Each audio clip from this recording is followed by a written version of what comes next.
आघाडीचा महाविकास आघाडीचा राहुलजी गांधी साहब तुम आगे बढ़ो, हम तुम्हारे साथ हैं। सुसंस्कृत महाराष्ट्राचे सुसंस्कृत नेते माननीय जयंतजी पाटील साहेब यांच्याबद्दल या महाराष्ट्रामध्ये बेताल वक्तव्यासाठी प्रसिद्ध असणारे गोपीचंद पडळकर यांनी जे बेताल वक्तव्य केलं त्याचा आम्ही या ठिकाणी महाविकास आघाडीच्या वतीनं जाहीर असा निषेध व्यक्त करतो। खरं म्हणजे गोपीचंद पडळकरांचा निषेध व्यक्त करण्यापेक्षा आम्ही या ठिकाणी देवेंद्र फडणवीसांचा जाहीर निषेध व्यक्त करतो। त्याचं कारण असं आहे की देवेंद्र फडणवीसांनी जातीमध्ये धर्मामध्ये भांडणं लावण्याचं काम या ठिकाणी चालू केलेलं आहे। त्यांनी कुठंतरी ते थांबवलं पाहिजे। ज्या जयंत पाटलाच्या वडिलाबद्दल तुम्ही बोलता ते जयंत पाटलाचे वडील स्वातंत्र्य सैनिक म्हणून त्यांनी काम केलेलं आहे। या देशाच्या स्वातंत्र्य लढ्यामध्ये त्यांनी योगदान दिलेलं आहे। त्यांच्याबद्दल बोलत असताना तुम्हाला लाज वाटायला पाहिजे होती। आणि तुम्ही कोण आहात?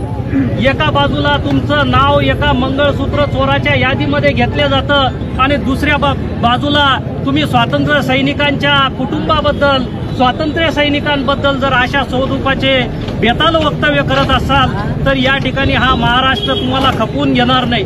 आणि देवेंद्र फडणवीसजी तुम्ही या ठिकाणी सुधारणा करा। तुम्ही ज्या पद्धतीनं एक माणूस पाळलेला आहे आणि तो भुंकण्यासाठी पाळलेला आहे तर या देवेंद्र फडणवीसांनी ही संस्कृती बंद करावी आणि या सुसंस्कृतीत महाराष्ट्रामध्ये सुसंस्कृत राजकारण करावं असं आवाहन करतो आणि गोपीचंद पडळकरांचा जाहीर निषेध व्यक्त करतो। धन्यवाद।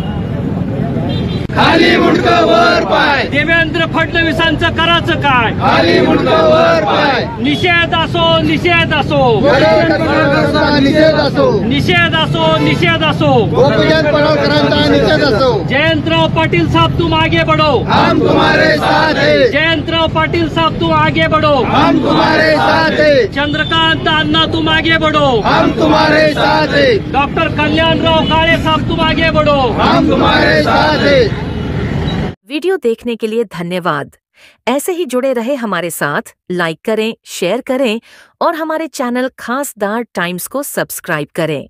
साथ ही देश और दुनिया की ताज़ा खबरें जानने के लिए हमारी वेबसाइट www.khasdartimes.com पर विजिट करें। इसके साथ ही अगर आप खासदार टाइम्स से जुड़ना चाहते हैं अथवा पत्रकार बनना चाहते हैं तो स्क्रीन पर दिए गए नंबर पर संपर्क करें। धन्यवाद।